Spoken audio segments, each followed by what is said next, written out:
నమస్తే అందరికీ. Welcome back to advocate డియో.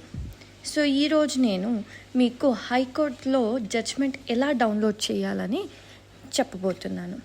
ఇక్కడ నేను హైకోర్ట్ ఆఫ్ కర్ణాటక చూపిస్తున్నాను. ఎందుకమ్మా ఈ కర్ణాటక అంటున్నారా? ఎందుకంటే మా ఆంధ్ర వాళ్ళు, తెలంగాణ వాళ్ళు ఓన్లీ అక్కడ మాత్రం లేదండి, బెంగళూరులో కూడా సెటిల్ అయ్యారు. వాళ్ళకి హెల్ప్ అవ్వాలని ఈ వీడియో.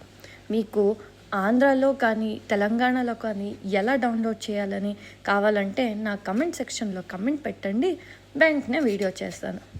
సో ఇక్కడ ఫస్ట్ హైకోర్ట్ ఆఫ్ కర్ణాటక అని సెర్చ్ చేయాలి. సెర్చ్ చేశాక ఇలా వెబ్ పేజ్ ఓపెన్ అవుద్ది. ఇక్కడ నేను సెర్చ్ బై కేస్ నంబర్ అనేది సెలెక్ట్ చేసుకుంటున్నాను. సో ఇక్కడ ఏ బెంచ్ అనేది సెలెక్ట్ చేసుకోవాలి. ఇక్కడ నేను బెంగళూరు చేసుకుంటున్నాను. నెక్స్ట్ సెలెక్ట్ కేస్ టైప్ అనేది ఉంటుంది. ఇది వచ్చి ప్రిఫిక్స్ అయి ఉంటుంది. ఎలా అంటే writ petition, writ appeal, criminal petition, criminal appeal, ఇలా బోల్డ్ ప్రిఫిక్స్లు ఉంటాయండి. మీ కేసు ఏదో అది సెలెక్ట్ చేసుకోవాలి. నేను ఇక్కడ రిట్ అప్పీల్ చేసుకుంటున్నాను.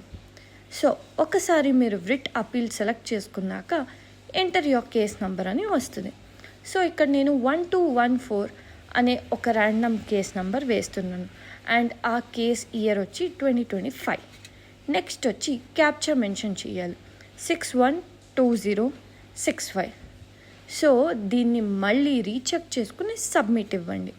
సబ్మిట్ ఇచ్చాక ఇలా వెబ్ పేజ్ ఓపెన్ అవుద్ది. ఇక్కడ నేను ఎందుకు కేస్ స్టేటసే తీసుకున్నానంటే ఇక్కడ మీకు మీ కేస్ స్టేటస్ ఏంటి అని చూపిస్తుంది. ఇక్కడ నేను సెలెక్ట్ చేసుకున్నాను డిస్పోజ్డ్ అయిన కేస్. అండ్ ఆల్సో మీకు అన్ని ఇన్ఫర్మేషన్, పెటిషనర్, ఏ రోజు హియరింగ్ ఉంటుంది, ఏ రోజు జడ్జ్మెంట్ ఇచ్చారు, ప్రతి ఒక్కటి ఇక్కడ ఇన్ఫర్మేషన్స్ ఉంటాయండి. మళ్ళీ కిందకి వెళ్తే చాలా సబ్ ఆప్షన్స్ ఉంటుంది.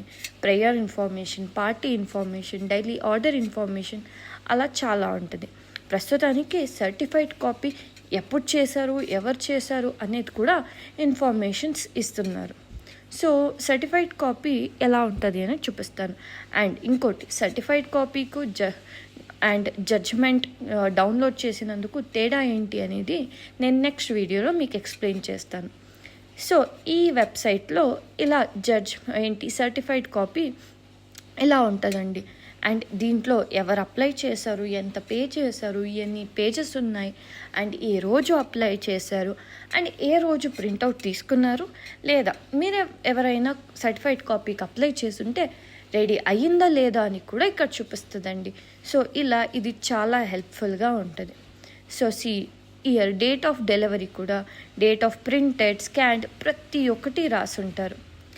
సో నెక్స్ట్ వచ్చి నేను ఆల్రెడీ ఈ వీడియో చేస్తున్న ముఖ్య కారణం ఏంటంటే judgment information. So judgment information ఎలా డౌన్లోడ్ చేయాలి చెప్తాను. సో ఇలా మీరు పైకి వెళ్తే మీరు సర్టిఫైడ్ కాపీ ఎక్కడైతే క్లిక్ చేశారో దానిపైన జడ్జ్మెంట్ ఇన్ఫర్మేషన్ ఉంటుంది. అక్కడికి వెళ్ళి మీరు వ్యూ జడ్జ్మెంట్ అనేది ఇవ్వాలి. మీరు ఏది ఇచ్చినా డౌన్లోడ్ జడ్జ్మెంట్ అవ్వుద్ది. ఇలా మీకు డౌన్లోడ్ అయ్యి మీ మొబైల్కి సేవ్ అయ్యి ఉంటుంది. సో మీరు ఫైల్లో ఓపెన్ చేస్తే ఇలా ఉంటుందండి జడ్జ్మెంట్. ఇక్కడ ఆర్ అని రాశారు. అన్ని జడ్జ్మెంట్లో ఆర్ అని రాసి ఉండరు. ఈ ఆర్ ఏంటి, ఎందుకు ఇలా రాశారు అనేది మీకు ఇంకో వీడియోలో చెప్తాను. సో ఇలా ఉంటుందండి జడ్జ్మెంట్స్. ఎలా అంటే ఇక్కడ కేస్ నెంబర్, ఇక్కడ చాలా అపీల్ నెంబర్స్ ఉన్నాయి. ఎందుకంటే ఇది ఒక కనెక్టెడ్ కేస్, అంటే చాలా కేసులు కనెక్ట్ అయింది. నెక్స్ట్ వచ్చి పార్టీస్ నేమ్ని ఇలా మెన్షన్ చేస్తారు. మొత్తం అయ్యాక అట్ ద ఎండ్ మీకు జడ్జ్మెంట్ అనేది ఉంటుంది. సో ఇలాంటి మరన్ను ఇన్ఫర్మేషన్స్ కోసం నా యూట్యూబ్ ఛానల్ని సబ్స్క్రైబ్ చేసుకోండి. అలాగే మీకు లీగల్ అప్డేట్స్, జాబ్ ఆపర్చునిటీస్ కోసం నా ఇన్స్టాగ్రామ్ పేజ్ అడ్వకేట్ డియోని ఫాలో చేయండి.